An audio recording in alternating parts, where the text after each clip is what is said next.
This video is going to be a brief overview of Project 030, aka Project NextGen. This was the first of its kind in the sense that it was servo controlled, operable from a distance of approximately 1 metre, and was just so much more advanced than its predecessors, which I'll get into later in the video. It's got 10 MG996R Metal Gear servos that each output approximately 15 kg/cm of torque at 6.2 volts. The R&D on this project was supposed to be smooth sailing, but with any engineering project, it turned out to be a Category 5 hurricane. If I had to sum it up in a few words, this is definitely how I would do it. Okay. Nothing's working. How? Hey! Oh my fucking... Pretty fucking cool, like. The servos are controlled via a latching button array that interfaces with a grid of 8 servo testers, each modified to control one of the 8 ARM servos. There are 4 buttons per controller and 4 testers designated per ARM. There are a few issues with this control method, however. 1, it's not very reliable in the sense that if you attempted to control both arms at once, they would just kind of give up and flop about uncontrollably. That's what happens. 2, it generates a reasonable amount of voltage overspill that can cause other servos in the arm to fire, again making the arm spaz out. And finally, number 3, there is no in-between in control. They were either fully extended or fully contracted at a specific moment in time, making the whole idea of precise control just completely and utterly out of the picture. That's cool, right. Another main feature that sets this unit apart from the rest is the live video transmission capabilities. Integrated into the head assembly, there's a Runcam Nano with 170 degrees field of view that's connected to an eChain TX5258 72 channel FPV transmitter module, which transmits to a 4.3 inch LCD monitor with built-in auto search. This makes uplinking from the feed to the monitor super easy. The whole unit is powered by an onboard 10.5 Ah lithium-ion battery, or has the option to plug into a power supply if, for example, the battery is broken or charging.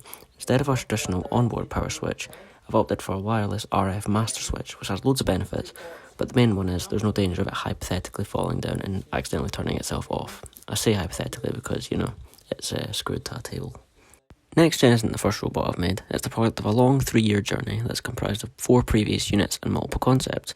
Each previous unit wasn't complete, not unlike Project NextGen that, doesn't have any legs, but they all had individual aspects of NextGen in each of them.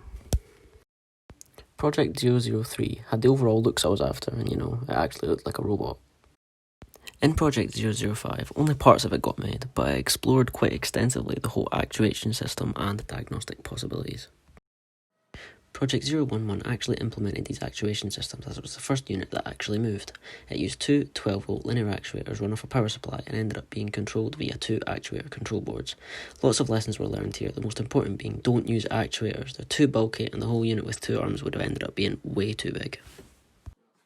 Project 024 was the first unit to explore servo-based actuation as well as a master control unit or MCU, which is basically a module that contains all circuits and electronics of the unit in one central location, which allows for drastic reductions in overall size.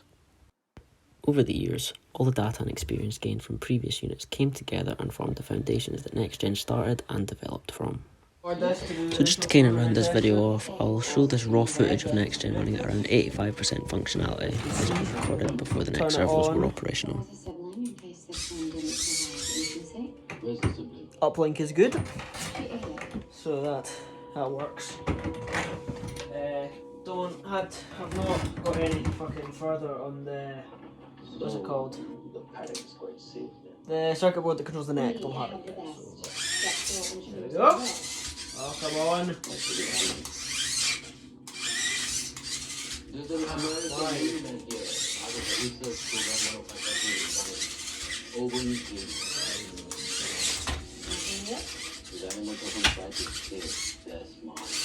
There we go.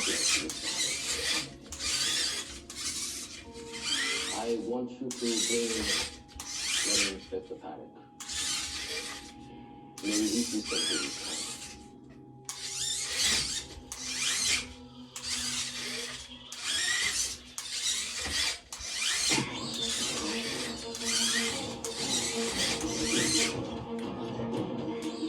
Now, I think the reason behind all that jitter is because there's obviously more servos working on it, so if we just try one of the 2-stroke movements. Oh, see, there we go.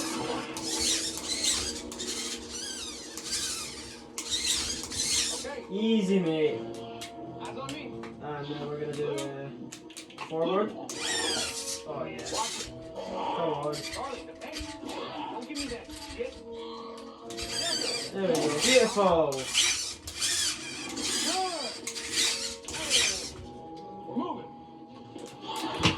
Fucking beautiful, mate. And then to simply power it all off, just press off. And there we go. Just